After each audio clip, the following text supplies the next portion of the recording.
Thank you.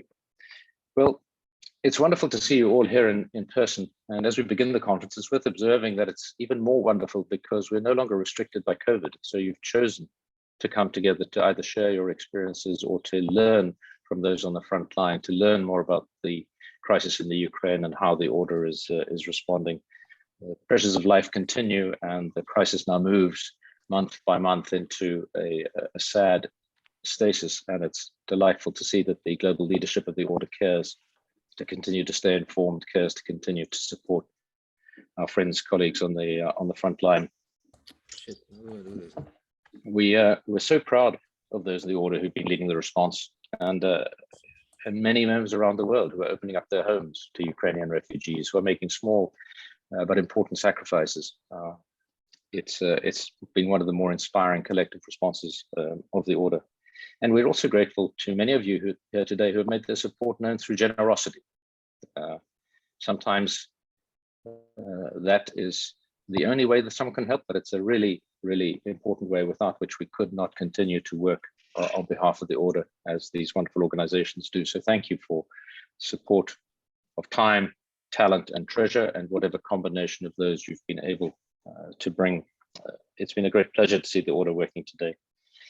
But the purpose of getting everybody together today is because it's clear that sadly there is no immediate end in sight, and the struggle and the conflict and our response to it is transitioning. It's transitioning to new challenges, to new situations, while Pavlo was just mentioning before the call that in some ways it's just like day one. So it's the strange combination. And I'd like to start, if I may, well, I should start by introducing all of our guest speakers, forgive me, and then I'll ask Pavlo to lead the charge. But Pavlo Titko is the director of our Ukrainian Relief Service and is heading up our operations in country. And Pavlo, we're immensely grateful that you've taken time away from the many, many calls on your time to share with your friends, colleagues, and supporters in the order our stories today. And then our other three speakers are very involved on the front lines, because Ukraine has turned into a crisis of many countries, not just a crisis of one, although of course the war itself is limited for now to that particular country. But the flood of refugees have taxed all of our systems, and these particular speakers have come to the fore, or their organizations of the order have come to the fore. Daniel Salamari is the Director of Foreign Affairs of the Hungarian Relief Service, will speak to us about the extraordinary efforts in Hungary. And thank you, Daniel. We really appreciate your presence and look forward to hearing about that. Has Marcin joined us? We were missing him for a minute. Marcin is the new hospitaller of the Polish Association and immediately former director of the Polish Relief Service. So we hope that he'll be able to join us before the end of the call and tell us about what is a large-scale complex response in Poland. And Zsolt Bunkowski, project manager of the Romanian Relief Service, will tell us, as we were talking about before the call, that there are developments even in recent days in the struggle. Zsolt, thank you for being with us, and we look forward to hearing about your medium-term efforts, but also about how things have taken a turn in the last few days alone. So thank you to all of our speakers. And I'll start, if I may, by turning to Pavlo. And first of all, Pavlo, before we ask a question, we keep the order, the Malteser Ukraine team and everyone you work with and your families in our prayers. Please tell us, how are you? Danke für die Einladung, Justin. Ich nutze die Möglichkeit, etwas über unsere Verhältnisse, die Verhältnisse der Malteser in der Ukraine und den Hilfen an euch weiterzutragen. Thank you very much for the invitation, Justin. I'm using the opportunity to share some of the situation that we have here with all of you. I think you all know Michael. I beg your pardon, Michael. I didn't introduce you, and forgive my lack of manners. Michael Lulsdorf is a well-known figure to pretty much all of us, and Michael has kindly offered to translate for Pavlo. I beg your pardon, Pavlo. Please continue. Da ich deutschsprachig bin, waren alle meine so um die 40 Interviews in deutschsprachigen Medien und die haben alle mit der Frage angefangen, wie ist die Lage, was gibt's Neues in der Ukraine? As I am German speaking, within around 40 interviews that I gave for German speaking stations, media stations, they said, how are you? Also für mich ist es interessant, alle 40 Mal die Frage anders zu beantworten. But it's funny for me to see that actually every time I answer this question in a different way. Die Lage ändert sich ständig. Situation is constantly changing.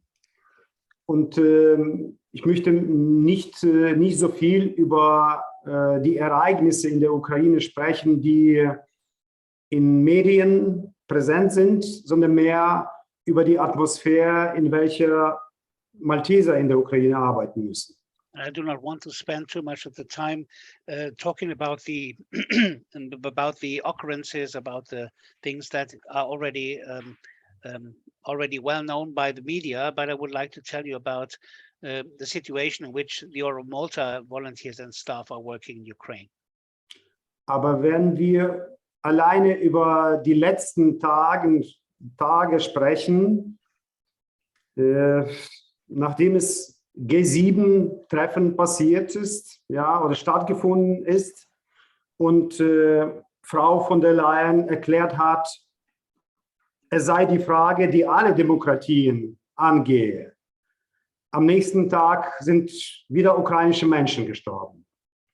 But actually, I would like to look at the last days and having had the G7 meeting and Mrs. von der Leyen stating that this is a thing for all democracies in the world. The next day, more people died in Ukraine. 2 Kilometer von der Botschaft der USA wurde die Wohnung von meinem Freund in Kiew zerstört. So 2 kilometers from the flat of his very good friend, two kilometers from Botschaft. Exactly from the U.S. embassy, where a good friend of his lives. The house was completely destroyed.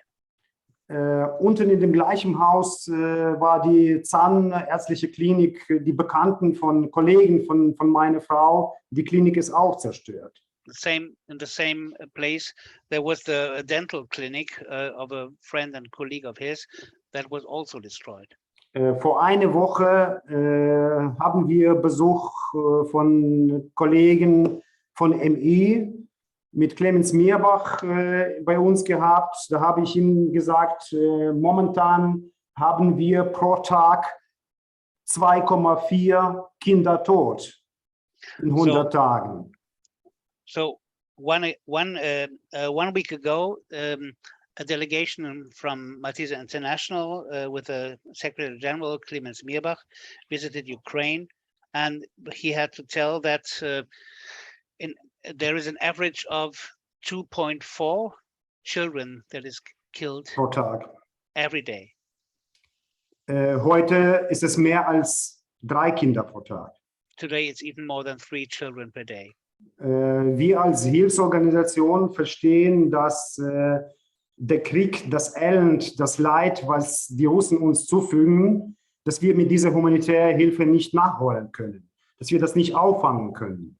And us being a relief organization that have to cope with all the violence and the destroying that the Russians are doing to us, we just find that we cannot make up with all this destruction.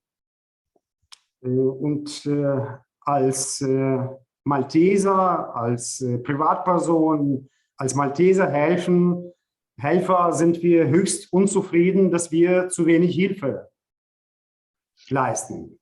And as a Malteser as a member of the Oro Malta family, we are very, very unsatisfied that we are not able to make up with this high challenge.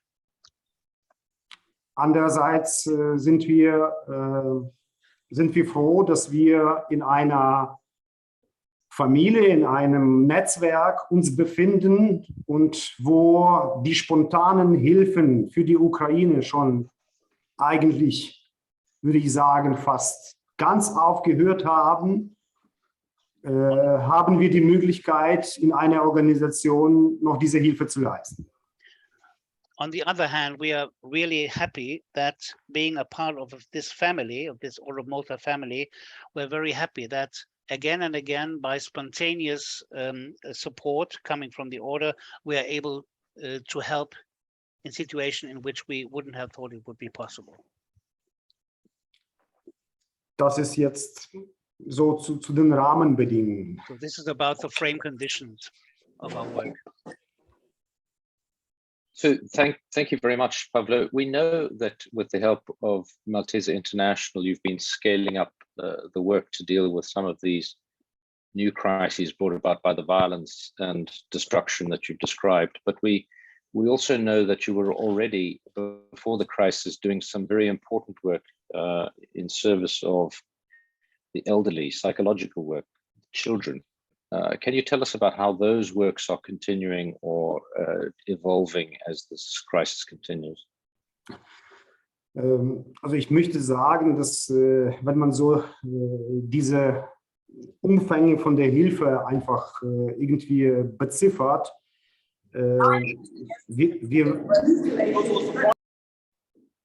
wir machen das 20-fache vielleicht davon, was wir davor gemacht haben. You would like to say that if you try to figure out the amount or the volume of the help, actually they are doing the 20-fold amount of relief and help of this as they could do it in the beginning. Alle Programme kann man schwer beschreiben, weil es so viele davon gibt. It's hard to describe all the programs because there are so many. Psychologische Hilfe ist ein großes Thema, ist ein schweres Thema und das Thema für Jahrzehnte. Psychological support is a heavy and a big and great topic for the years to come and for the decades to come. In einem normalen Behindertenheim für Zivilisten haben wir einen Krankenwagen, einen Transportwagen übergeben, wo vor einer Woche 50 Amputanten waren. Heute sind es 100. In a center for people with handicaps for civilists, where they delivered an ambulance car, there were last week there were 50 people with amputated limbs, but today there are already 100 of them in this building. Ein Drittel von diesen Menschen haben Albträume und können nicht schlafen. So a third of them is suffering from nightmares and is just not able to sleep. Sie brauchen erstmal nicht psychologische, sondern psychiatrische, medikamentöse Hilfe. Und dann 2 Jahre psychologische Hilfe. First of all, they will just need psychiatric help, so medical help, and then after this, they will need 2 years of treatment through psychological support. Also es ist nur eine Lokalität von 10, in welchen wir arbeiten. And this is just one place from 10 in which they are working. Jede Gemeinschaft unsere Städte hat in ersten Tagen Tausende von Flüchtlingen aufgenommen. Die normale private Menschen kümmern sich um diese Flüchtlinge diese 120 Tage und diese Gemeinden, diese Sozialarbeiten, die brauchen alle unsere Unterstützung, unsere Hilfe. Und in unserem MI-Programm leisten wir diese Hilfe, können auch weiter ausbauen. So in the community around, people offered, gave a roof, so gave a place for thousands of refugees in the first days, and it has been 120 days so far. And with the help of Malteser International, they are able to even broaden their portfolio. Also wir haben 100 Menschen, die bei uns ständig in den Notunterkünften übernachten, sie werden verpflegt, die haben psychologische Hilfe, die haben ein Kulturprogramm, da sind die auf jeden Fall besser Unterkünfte als bei allen anderen. So within the 100 emergency shelters, the people have not just medical help, but also cultural support, psychological support, and in no other place in the country they are better off than in the Order of Malta. 50 davon sind auf einem Rancho mit Pferden. Sorry? 50 davon von Flüchtlingen sind auf einem Rancho mit Pferden. Auf einem Bauernhof mit Pferden. Oh, I see, okay. Aber So es ist als Rancho aufgebaut, amerikanischer Style. So actually 50 of them even are already on a ranch close to Lviv and living there with horses. So they really give them heaven on earth in this brutal situation. If I may, Pavlo, I think it's a good to end on a joyous note like that, because we could continue to talk to you, and I hope there'll be some particular questions. But I think if I may turn to our other speakers and hear a little bit about them. But thank you, first of all, for everything that you're doing. We continue to pray for you. We continue to hope that you have all of the material support that you need, and your colleagues in the Order around the world stand in solidarity with you, and in a spiritual sense and in a practical sense. Go ahead. Darf ich?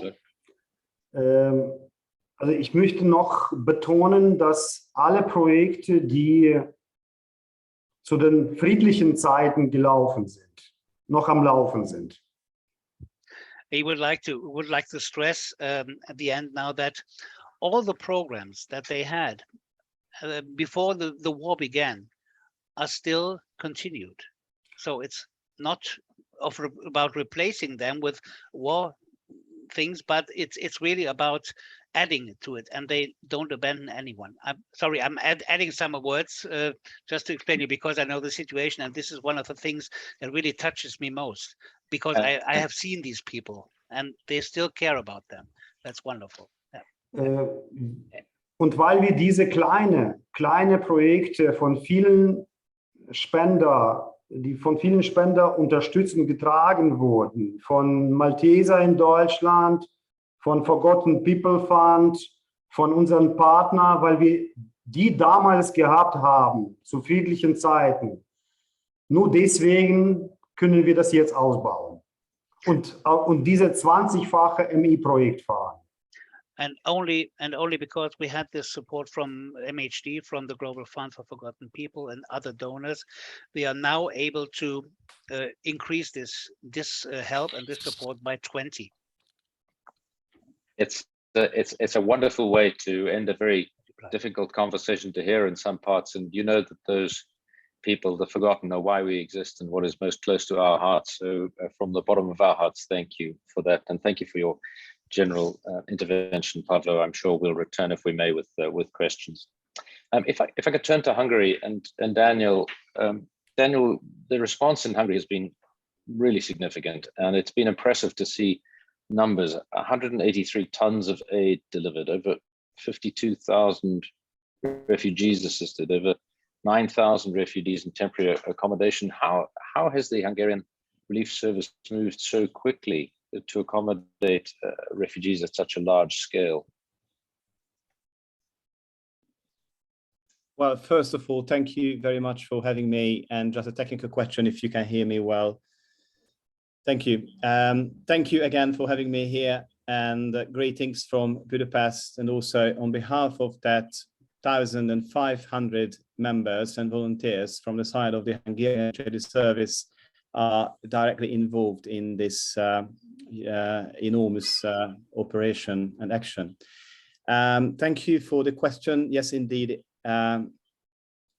It's been still a major challenge for us, although the rapid response was challenging indeed. The experience that the Hungarian Charity Service has gained over 3 decades has helped us to get the work completed.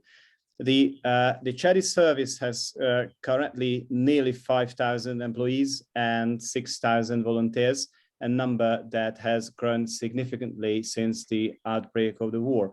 Therefore, we have been able to rely on a considerable capacity at national level. I would highlight, I think, three things, three major pillars of our work, if I may say so. First, besides the existing institutions, we opened nearly 70 extra collection points nationwide, where we receive canned and other non-perishable food and hygienic products. The donations, generally speaking, were and are distributed among the refugees within Hungary and also transported to Ukraine. And if I say Ukraine, I'm talking about the Transcarpathian area and the area of Ivano-Frankivsk in the first place. On the other hand, cross-border deliveries were and are carried out by several vehicles non-stop in 2 shifts at peak times, covering hundreds of thousands of kilometers, delivering nearly 200 tons and, roughly speaking, €2 million worth of donations to Ukraine. And lastly, number 3, as it can be seen in the map available in the landing page ukraine.malta.hu, at national level, our institutions are involved in crisis management with different tasks.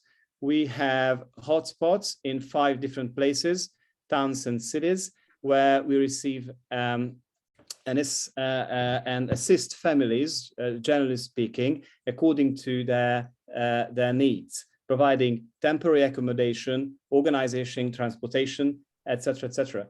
In addition to these hotspots, the mentioned hotspots, the charity service has an extensive logistics network with warehouses and other collection points, as I mentioned, across the country. Temporary accommodation is also provided at national level. So to sum up the specific locations of the charity service, charity services humanitarian activities can be seen on the mentioned website, and we really try our best to maintain the service of our side, and also at the same time, and probably we will talk about it later, the normal daily social work of ours. So maybe just as a very brief description, a picture about the work of ours. That's very helpful. Thank you, Daniel. Before we turn to the social work, which I did want to ask you, correct, close to our hearts as it is, but in terms of numbers, we understand that the numbers that cross the borders are changing. Sometimes the direction of flow is changing, and there are also a number of folk who are staying inside the borders of Ukraine that you're helping. Can you just talk about the flows and how you see them evolving?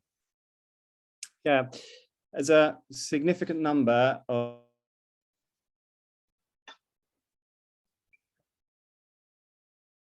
Hungary is a neighboring country, has dropped significantly in the last few weeks. In the past, if you remember, nearly 1 million people went through Hungary. We are now entering or approaching to the next phase of assistance, when after organizing transit and temporary accommodation, we need to provide more permanent assistance to those who remain in Hungary. This means that complex care and integration, generally speaking, integration is a mutual, gradual and multifaceted process with interrelated legal, socio-economic and cultural dimension. And the Hungarian Charity Service has got a certain experience on this field because of our different running projects in the last 5, 6, 7 years. we offer, and it comes from these programs, a year, a 10th month integration program with regard to job seeking service, medical and health care, schooling, education, social work, psychosocial support, and of course, need be a language course. So, however, a large number of refugees want to leave Hungary. Therefore, in the early integration period, most refugees required a period of targeted and more intensive support. Well, just maybe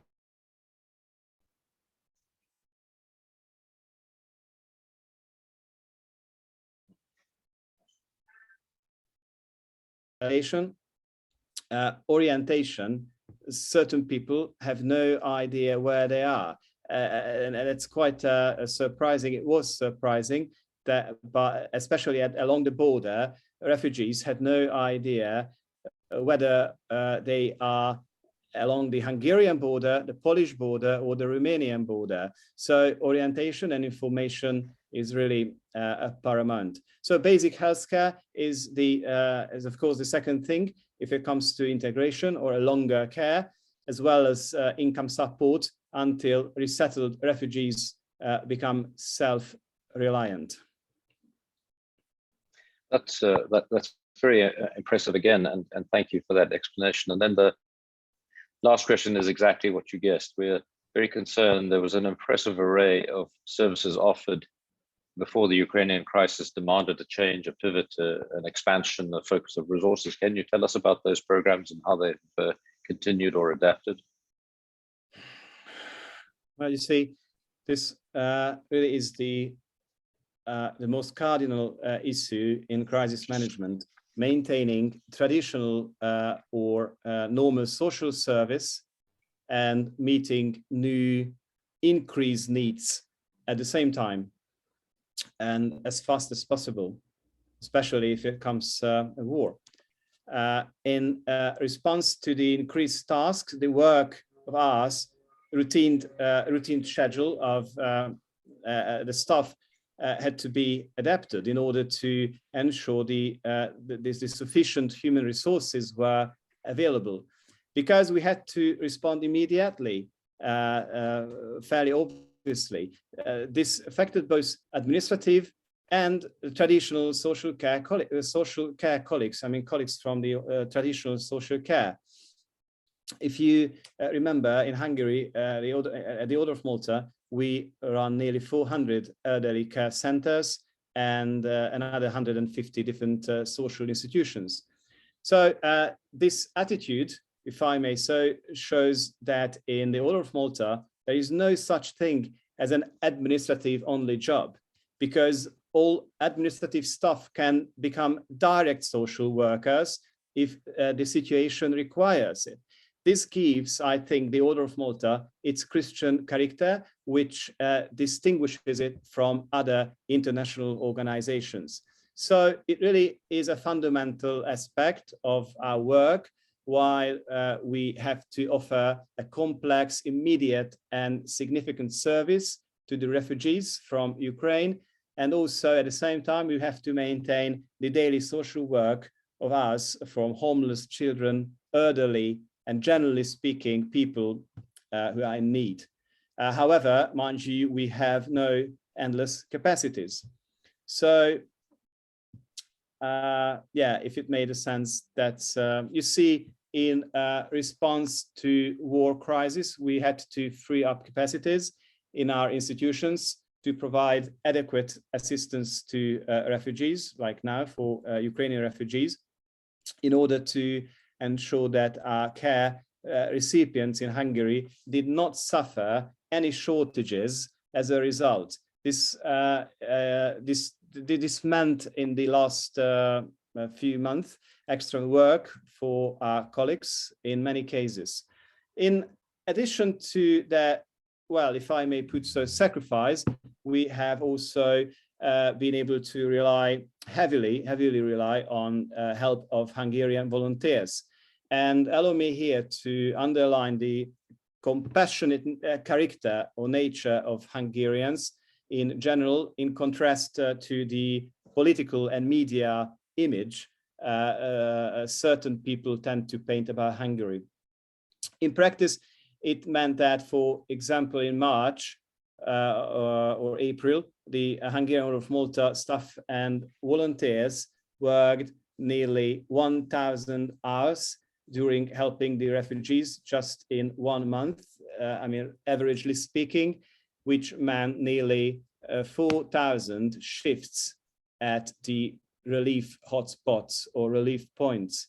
So to cut it short, we really worked day and night. And yeah, as you mentioned, maintaining the daily service is really an enormous question. That's wonderful and wonderful and very impressive. And we thank you for your role in helping to coordinate that terrific effort. I know that there'll be questions for you, but if I may, in order to keep us moving, I'm going to understand Marcin has joined us. Marcin, welcome. Before we turn to Poland or to your subject matter, Marcin, can I say on behalf of all of us, congratulations on assuming the post of Hospitaller of the Polish Association. We hope that keeps you close to us rather than moves you further away. But Marcin, I'd like to first of all talk about the situation in Poland. It's absorbed a huge amount of refugees. We're all aware of that. The refugees have been comprehensively welcomed, given access to education and healthcare. A very impressive response. But can you tell us what the impact of that is on the country now that we're several months into the crisis?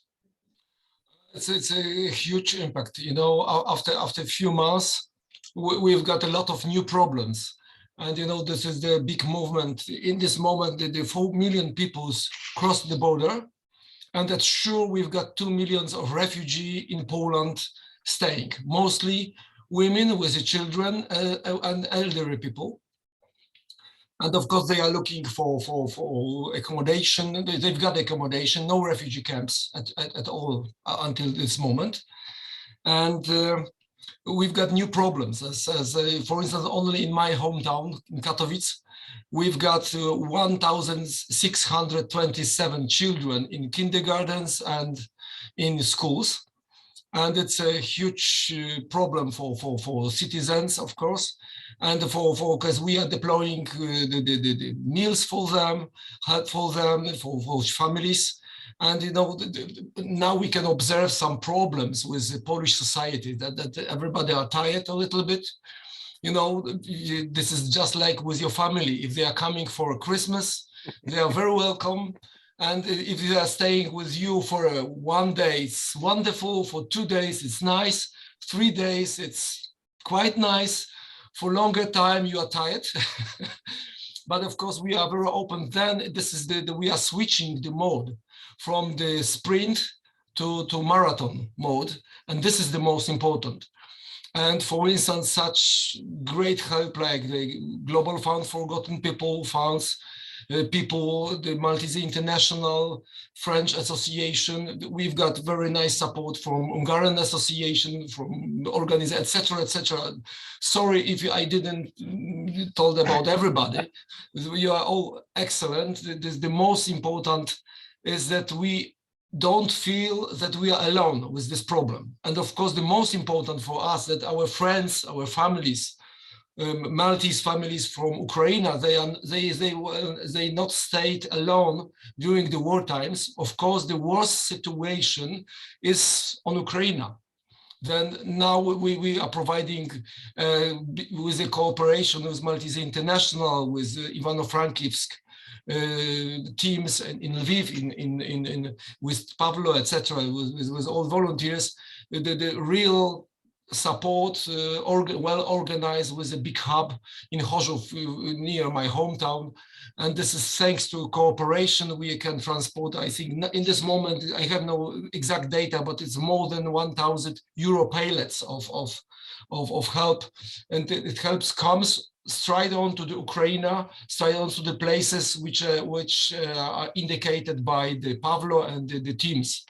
This is the most important. And of course, we've got a lot of volunteers or activities sometimes they are spontaneous, of course, because they are coming to crossing the border, they are doing some activities. It's nice, but of course it is not so predictable for us sometimes, but everybody wants to give a hand. And coming back to Poland, new problems, we can observe that there is a big movement come back to Ukraine. Today and tomorrow, we are closing the medical points in Krakow railway station. There is no such big need. Now we've got a lot of refugees who are coming back. They are not refugees traveling, but they are coming back to our medical point because they are receiving very nice help, medical care, because very often they are queuing for medical help in the healthcare, public healthcare. But it's much easier. We sometimes, if we've got possibility, we are providing some medicaments. The volunteers are very friendly. Of course, it's nice, but for a longer time, it's not possible to. And of course, we've got a lot of homelessness on these places. Then now we have to deal with the new problems and to receive more help from the especially local authorities, and to resolve the problems. And the second, we are closing the in Kościelko border place. Now there is a big movement, but it's a typical move, not touristical one, but it's an economical one. A lot of people are traveling to buy some goods in Poland, and a lot of people from Ukraine are coming to just receive the insurance number, to receive the medical care, and they after a few days coming back. And this is the new challenge for our system, that it's, the Polish healthcare system is not very sufficient, honestly. And with it, new almost 4 million new citizens on the paper, on insurance, it's a huge problem for such country like Poland. And of course, it's a problem of the government, not only the order of Malta, but we are dealing with this in this moment. Any questions, or I can give more? Of course, we are preparing. Thank you very much, Marcin. Yes, only one. The last word. It's that of course we are expecting two situations. One is much better than the war is coming to be. Hopefully, will be ended as soon as possible. Everybody is expecting it. Then the care for the people will be. For a longer time, we'll be able to take care about the children, families, and of course, a lot of people, refugees, will come back to their homeland. Of course, if it will be possible, if they are not from east part of Ukraine, then we are expecting that they want, of course, they want to come back. But if the war will persist, unfortunately, probably it will be this scenario, and then. It will be just like this stable situation, hopefully. Or if the war will be worse, we can expect it, then we have to be prepared with the ambulances, with the medical teams. We have to start once again to gather the equipment, to start once again the training courses for volunteers, to have more hands on during such situation. And we have to be prepared for two scenarios. The first one is optimistic, the second one is not, but we promised it to Pavlo and to volunteers that in any circumstances, we will be ready to help. If there is a need, we'll go by our ambulances to collect them from Ukraine. If will be need, hopefully not. That's Marcin, that's wonderful to hear. But as you described that, you described two things. The one is responding to the crisis as it is, and the potential that it's a protracted crisis, which will by itself evolve the structure and nature of the work of the order in Poland. And also you described something else, which is a new, I presume, a relatively new activity, or at least on the scale in which you're doing it, which is preparation, training, etc.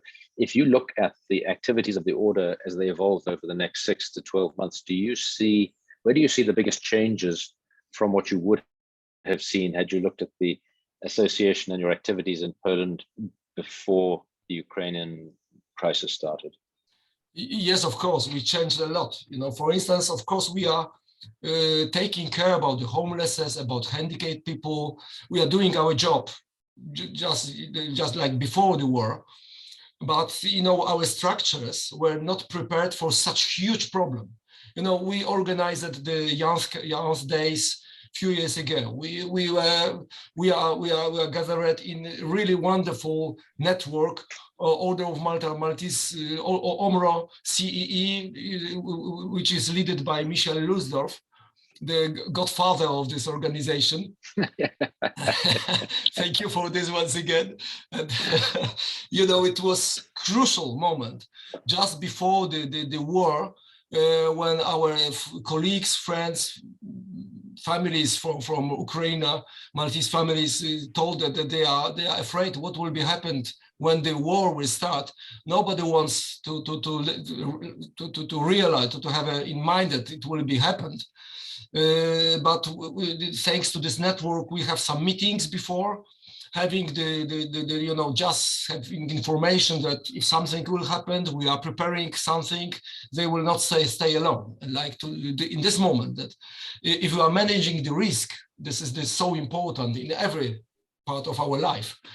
And such network found it to be really useful in such situation, because we knew each other before the situation. It was much easier to meet with somebody who you faced on, or we've got some activities like competitions or Young's Days, etc., etc. And for instance, you probably know that during 8 years we created together with our colleagues from the Pomoc Maltańska Służba Dopomogi from Ukraine. Thanks to them, they allowed us to help them to establish the medical teams, paramedical teams. They are doing with the standards of the Polish, you know, the healthcare system. They are really professionals.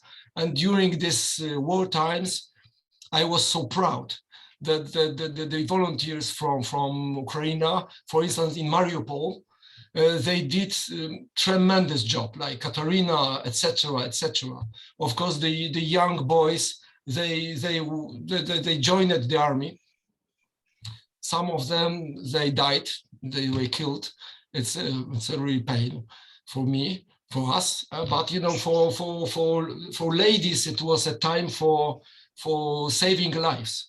We developed some equipment, some knowledge, and they are doing tremendous job. I'm proud about this. That they are doing, and small part of this, just a small brick. We put it to this wall, and I really hope that for future we will prepare for another situations, like, you know, the next year we are preparing for the Young's Days in Portugal. Next 2024, it will be Olympic Games in France, and Hospitaller from the French Association invited our volunteers, please come join our, you know, the medical staff during this. It will be wonderful for volunteers. And as I know, it will be Grande Jubileo 2025 in Rome. Then I think it could be so nice to have a, you know, in perspective, some meetings of our volunteers, doing some services together, not on war times, but if need, we'll do it in such bad situation. Hopefully, it will be only some exercises, some nice meetings, having you know, the meeting together, prayer together, work, and together have fun. You know, it's so nice for future. Thank you very much for your intervention, but also for that last hope. And I think we all join you in that hope. And it's a lovely thing to say, to recognize that the network that existed before the war started was a factor in bringing people together that knew and trusted each other and helped with the orders response. And it's a lovely thing to hope for those young people and all of us getting together in a future world. So thank you very much, Marcin. Zsolt, if I could turn to you.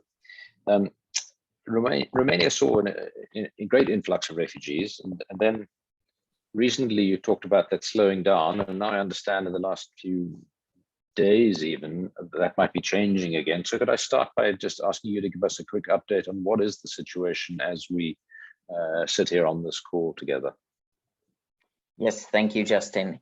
Indeed, in few days before in the last communications, we mentioned mostly that the numbers have significantly decreased in the last 3 weeks. Now, since 3 or 4 days, the numbers, for example, in Satu Mare have tripled, if not quadrupled, also in Siret. So there is a very, very big increase in the influx of refugees. There are really long queues, for example, both at Satu Mare and Siret on the Ukrainian side as well. More and more people seem to be coming.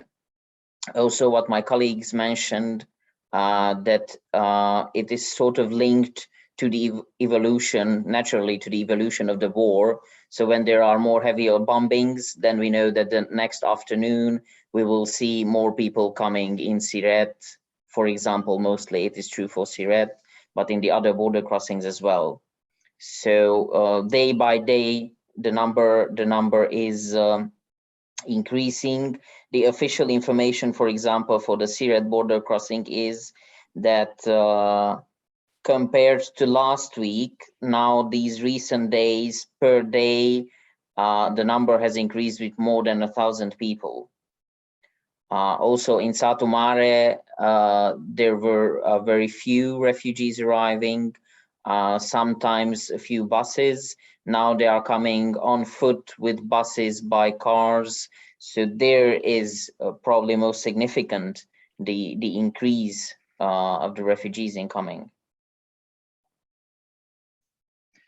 Thank you, Jolt. We know that with the new influx of refugees, there'll be new challenges for you, and yet you'd spoken in your recent communications about the beginnings of seeing donations drying up.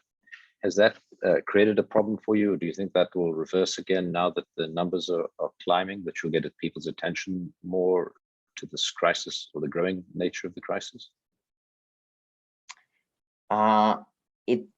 It has started to create a problem, actually.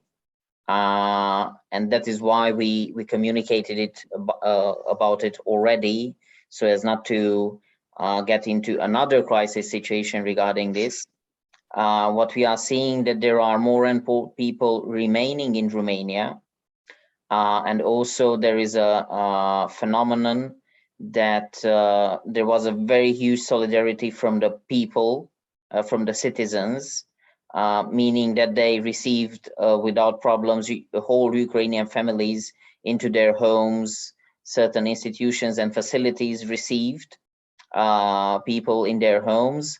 And in the case of the private people, now they thought, as many thought, that this wouldn't be such a long-term thing. But now for a family who received a Ukrainian refugee family in March, it is quite a lot of strain on the family budget, and they are not talking about simply putting them out of their flats, but they are really starting to struggle on food side. So also with food stuff, especially that in Romania, and I believe in most of Europe, for example, the price of food items have significantly increased in the last few weeks, in Romania for sure. So there are certain items that have almost doubled in price. So we are getting more and more requests in this sense from inside Romania as well. And also what we are seeing, another phenomenon, that certain refugees who came over, now they've seen that the situation is all right in Romania, and they are already going back to Ukraine, back for their elderly relatives that they left behind. They had to, because they didn't want to set off with them into the uncertainty, but now they see in Romania that the situation is stable for them. Many of them have found jobs, for example. I can personally relate to Cluj. I'm seeing more and more stuff in shops, in bars, in restaurants, and on the street. I'm hearing more and more Ukrainian words, actually, which I believe it's really nice. And there are more and more announcements on Facebook, for example, Ukrainian people saying that they would like to work. So it's very good and very nice that they are also trying to contribute in their own way. So in this sense, it's really great. But unfortunately, resources and especially food-like items are low. And unfortunately, at the moment, we are not seeing a re-increase in the willingness to donate. So at the beginning, everyone really donated and wanted to donate everything and anything. But now, unfortunately, this willingness has decreased significantly. Also, so in this sense, for sure, we are facing a problematic situation. Hopefully, with the help of the network and with the help of our partners, we will be able to sort it out also and continue providing. Thank you. And Zsolt, as I asked the other panelists, we're all very well familiar here at the Global Fund with a tremendous body of work that you had in country before the Ukrainian war. Can you tell us about how that work for what we would describe as the forgotten in general has adapted or changed since you've had to devote so much attention to the refugee crisis? Mm-hmm. Yes. So fortunately, I can proudly start off to say that none of our already ongoing services were significantly impacted or none were disrupted. For example, there were right from the beginning, our board of directors gave a vote and made a decision to concentrate where possible all resources and human resources towards tackling the crisis situation right from the beginning. And we asked the same our colleagues and our volunteers, and I have to say that everyone was very open to it. So there were no complaints right away about supplementary hours or volunteers. We just simply sending off volunteers to the border in the first few weeks, quite disorganized because everything was changing. So in this sense, big congrats to all.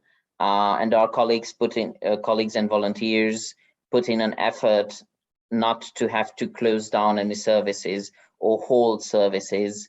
In certain cases, there were moments when we had to hold for 1 or 2 days, maybe partially certain services, but other than that, we are still continuing. And here, I would like to take the chance to, on first hand, to say it out loud, the importance of the network of the order and the help of the network of the order. For sure, without all the help received, we wouldn't have managed this well, and it would have had a far greater strain on our services. So, owing to our collaboration with several bodies, mentioning CISOM, for example, the Hungarian service, or MI and the Global Fund on all fronts, and also mentioning that these bodies also change their roles. For example, with the Global Fund, so far we've had projects and grants, but now we are also involved in the Vision 2050 platform, receiving volunteers. CISOM has been present with us from the beginning of March, and since then, constantly there are at least 2 or even more volunteers from their side present at the Syrian border. But we've also received other donations from all around the network. We are in contact already with the French Association, the American, the Luxembourg Association. We've been contacted by the Portugal associations. So we really too see, and now I think for a long time now it can be seen what the order is actually, and for outside bodies as well, because we are often asked, how do you cope? Or there are, for example, certain press medium or private people as well who now are seeing communications about the order, and unfortunately they weren't aware of the work of the order so far. But we have donors, for example, or we have private people contacting us that we've seen you We've seen you about the Ukrainian response and checked out your website and see how vast you are, and good things like that are still going on. Well, yeah, part of the network, but we very much appreciate the part of the network that is on the sharp edge, Jolt. So I'm happy to hear that the Order of Malta as a family is coming through. So before we finish with our panelists and turn to questions, I'd just like to ask, I know that Janine Lippard from MI is here, and perhaps she'd like to say a couple of words, since MI has played a role in many of these situations that we've been talking about. Janine? Maybe I can. Lisa, would you care to say something? Yeah. Surely, thank you. Janine was just coming back from a, sorry, my microphone, I guess, was still up. You should be able to hear me better now. Yes, Janine was just coming back to Germany from a duty trip today, so she had to excuse herself. My name is Lisa Schönmeier. I'm with MI since 12 years. I've been the responsible desk manager for Ukraine since more than 2 years now, and am leading the Ukraine team here in Cologne at the moment. So I'm very glad that I can be part of this meeting today. Thank you very much. I would also like to thank the Global Fund for Forgotten People for very early on cooperating greatly, helping us to set up projects as well, and contributing to the work that we can do together with Pavlo Titko in the Ukraine. I think most of the activities were already mentioned here. All the transports, all the numbers that have been sent to Ukraine, the continuous projects, also the focus of mental health and psychosocial support, the unbelievable scaling of these projects that have been done on the ground over the past couple of weeks. It's unbelievable, the efforts and the manpower that have been put into the programming and into the response to the war in Ukraine. So I don't want to go any more into details. I think we can extend the list and fill the evening. But thank you very much for inviting me to this call as well. And thank you very much to all the partners and the cooperation within the Malteser network.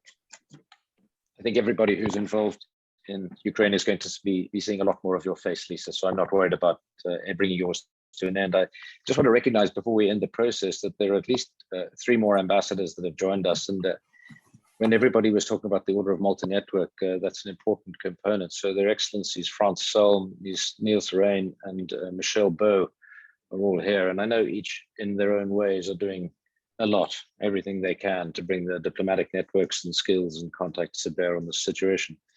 So given the time, I'm going to draw the official process to a conclusion here and leave questions and answers for afterwards. So if any of you need to leave, please feel free to do so in a moment.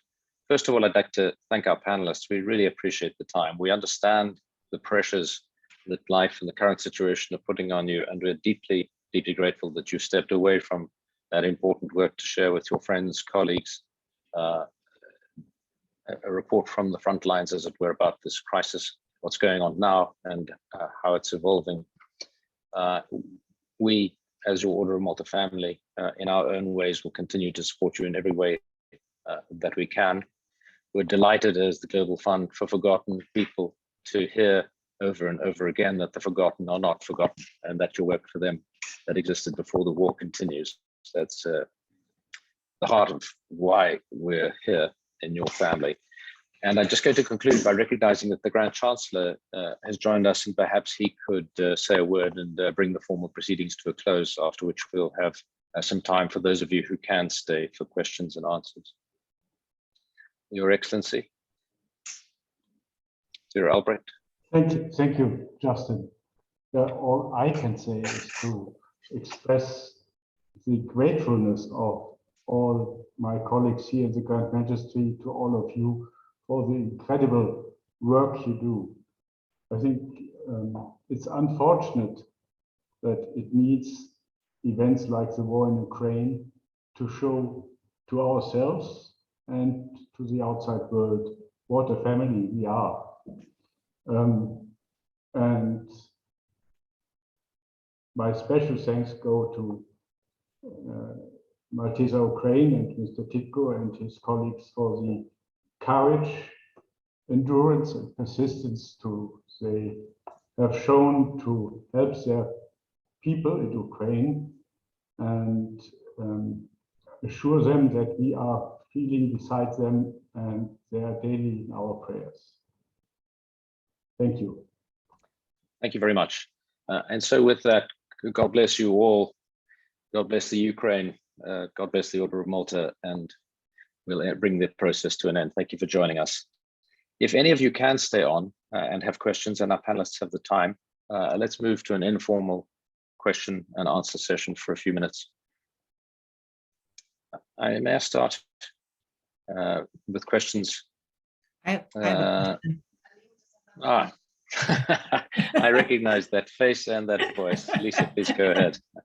Thank you. I wanted to add to the discussion a group of, I'll call them unsung heroes in this story that perhaps fit under the moniker of forgotten, as far as I'm concerned. On Friday, I attended the Western Association St. John's Day Mass in San Francisco, which was beautiful and very special. We had guests who live in the area, Father Vincent Harriman and his sister Nina Harriman with us. Jean Cates and I sat together with them. And they were telling us that in Germany, their parents, and her father is the previous regent of the sub-priory there, have been hosting refugees now for months. And there's, in very sort of gentle ways, I've talked to many members of the order in the region. I talked to Johannes Lubkowitz some weeks ago, and he said they had as in their home, people who had been there again for weeks and were continuing on.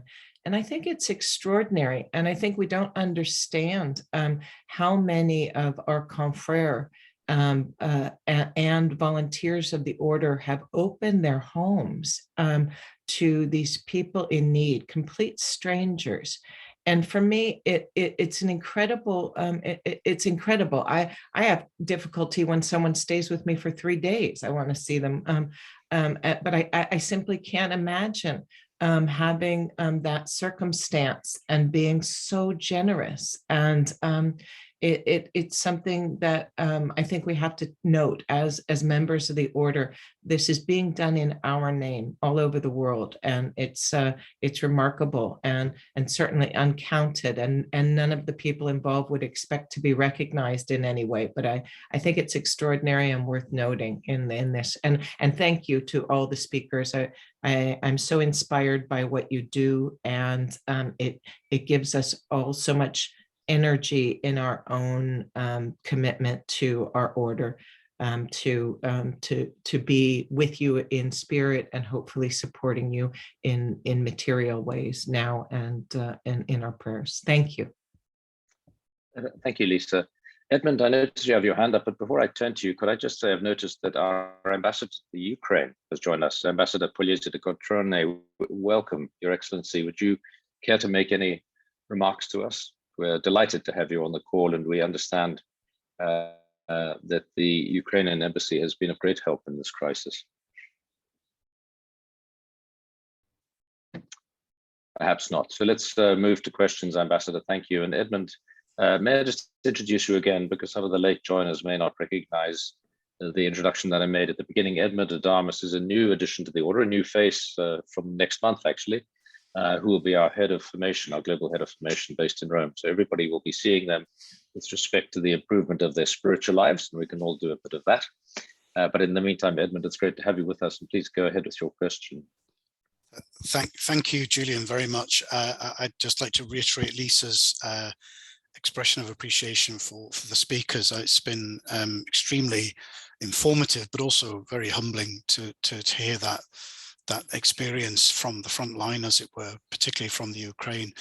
My comment and question really is principally for Daniel Solimari, if he could maybe just elaborate on the point he made, which really struck me, which was the volunteers that work with him, particularly in administration, and how, as it were, they're going the extra mile to be available to help, whether it's with email or by phone or whatever, of people calling on the help, that they are actually, obviously they're doing that because of the spirit within which they're helping, because of the charism of the order. But I guess my question is, given that extra demand is placed on them because of the acuteness of the situation, what kind of support do you think could be given to people like that in those roles, just to, I suppose, to help keep them going? Because you only have so much capacity in a crisis situation. I'd just be interested to hear your thoughts on that. Yeah, thanks for the question. Just to clarify more, are you talking about the staff and volunteers from the side of the Hungarian Order of Malta, or ordinary Hungarian people? Well, you mentioned it was people involved in administration roles who were, staying on, doing extra hours and just being more available. And I was just wondering about what kind of extra support they might need because of the added strain on your resources. Well, frankly speaking, nothing really. Everything came from their personal decision and sacrifice, with no additional support whatsoever, or nothing really. So generally speaking, the admin staff immediately sort of seize the opportunity to highlight their personal connection and charisma towards the order. So this very unfortunate moment played a certain role, that they really were able to seize this opportunity to enhance and highlight the personal connection towards the Order of Malta. I don't know if it makes sense or not. That's super. I sorry, I lost my turn before. Oh, Your Excellency, welcome. It's nice to see you, and I'm delighted that you have a moment to give us a few words. I followed minute by minute, but just in that moment, I was outside. So thank you very much for the organization of this video conference and for the invitation. I would like to say also only few words, really few words, to underline the importance of the exchange of information. I think that these occasions are very, very, very relevant, because the Order of Malta is made by different facilities, by different structures. We can speak about the International Malteser, local Maltesers, priorities, association, embassies. And the most important thing to me is to stay in touch and to have a continuously exchange of information to realize a very, very important synergy. And I would like also to suggest the possibility to stay in touch with some other international organizations, humanitarian organizations, like International Red Cross and like the humanitarian agencies of the United Nations. Another thing, I think that it is very important to maintain a high level of international attention on this war, and especially on the humanitarian perspectives of this war. Because I have to mention it, I have to remember, to recall that in Ukraine, we have had war for 7 years. In in the eastern part of the country. And so we have to cooperate, to inform, and to be informed about all the humanitarian dark aspects of this situation. And finally, I would like to say that a few weeks ago, at the beginning of June, I had the opportunity to visit the structures of the Ukrainian Malteser in Lviv, in Ivano-Frankivsk, in Bergovo. And I saw closely the big job, the great job that the people of Malteser are doing there, but not only there, because one aspect of the management of these activities not only to develop the activity in place, but also to have the organization and the capability and the knowledge to extend this activity all over the country. And for example, to deliver humanitarian helps, foods, goods, medical equipments in the center, in the eastern part of Ukraine, in the south of the country. This is very difficult. And I saw the capability and the professionalism of our structures of Malteser. And I would like also to stress the words of Pablo about the capability to go ahead simultaneously with the normal job and the extraordinary job in this moment. And another thing is the capability and the strength to think in terms of reconstruction, because we have had for example, 1.5 million of internally displaced people because of these 7 years of war. But now I think that this number is a double number, probably 3, probably 4 million internally displaced people. And so this is the precondition of a wave of some other, can you hear me? Of some other problematics in terms of integration, in terms of houses, in terms of job. So we have to think now also in terms of reconstruction. Thank you. Thank you very much for your attention. Thank you very much. I think that's a very appropriate intervention on which to leave. So on behalf of the Global Fund for Forgotten People, on behalf of all of us here in the family of the Order of Malta, I'd like to thank in particular Zsolt, Marcin, Daniel, and Pavlo for their participation today. I'd like to thank all of you for joining, and I'd like to say the Global Fund will continue this series on issues that we believe are important to you and bring you voices from the front line as we have today, not always in the context of the terrible, terrible war, but hopefully other situations that are as inspiring. Thank you for joining us today. God bless you all. God bless the Ukraine, and God bless the Order of Malta. Goodbye. Bye. Bye. Thanks, Justin. God bless you. Bye. Thank you, Justin. Bye-bye. God bless everyone. Bye. Thank you very much. Bye.